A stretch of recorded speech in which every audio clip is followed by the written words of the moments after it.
Now, the Ghana Police Service has revealed the activities of car snatching syndicates in the capital is getting sophisticated, as some of them have resorted to spiking the drinks of their victims. The police is optimistic its motorbike patrol, launched recently, will help clamp down on their activities. But in the latest series on the Police Watch program here on Joy News, Israel Lai tells us more on the modus operandi of these syndicates.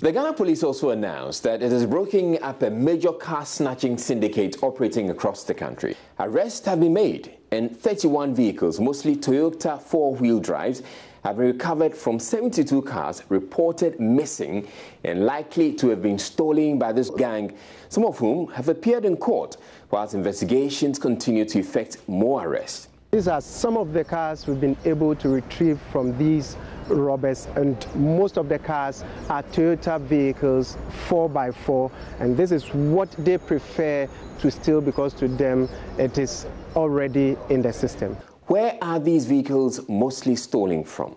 When it comes to carjacking, everybody is vulnerable. But the places that these carjacking syndicate robbers do normally operate are areas like Kokrobite, you have Weja, you go to East Legon, Dansoman area, Medina. The important question is, how do they operate? They try to trail you right from the traffic to your house. They lay ambush. When you come home, they attack you with their weapon, take the car away from you and move the car from the vicinity all the way to Tamale. That is where they have their shops. The drivers take the vehicles to Tamale, most times using remote and unauthorized routes, meandering across the country to avoid detection and arrest. They have their spraying shop and tax the sprayers to respray the car. The gang has dedicated drivers who, like the mechanics, welders and sprayers, are all essential members of the syndicate.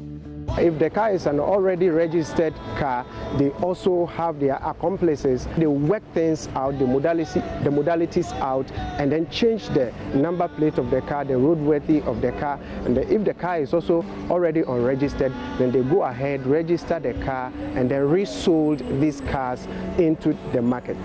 The modus operandi is different and cunning. The trend is increasing and worrying. These criminals use deception and doping of their victims to ensure they seize the cars.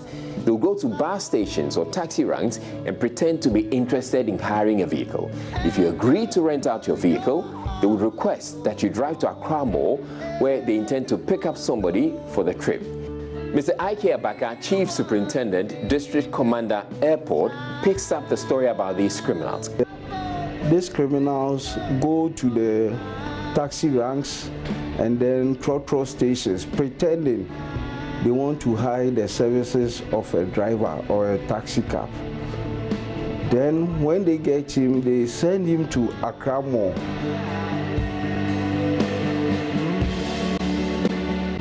Pretending that some of the people they are going to pick are there.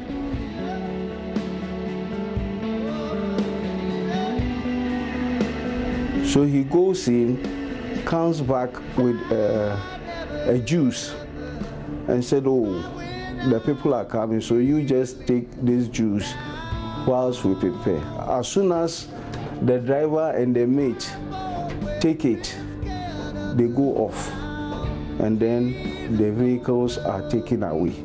Accra Mall is a convenient location due to the fact that there is usually a lot of activity going on which can distract from the operation. But this can happen anywhere. The criminals usually target drivers of newly registered Toyota, Mini and Sprinter buses. The doping of the victim through spiking of drinks is dangerous and can have a long-term effect on the health of the victim.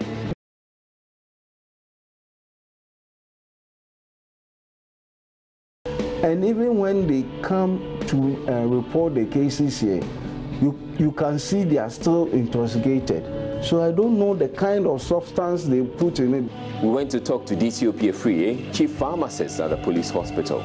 Because the person administering or adding the drug to it is not a professional, his intention is to snatch the vehicle from the person or rob the person or assault the person. He just asks a certain quantity he feels is okay, but that could be dangerous to the person. And also the person could be allergic to the drug. If we're even prescribed drugs, we have people who are allergic to even paracetamol and even anti-malarials. So if the person is allergic to it, it may lead to his death. They are often colorless, odorless, and tasteless. So it's difficult for you to detect it when it is added. They even use syringes and just inject a little bit of it into it. So it is important that you are careful receiving drinks from people you don't know. Well, the Police Watch program shows here on JoyNews Monday and Sunday at 6 p.m. Make a date if you can.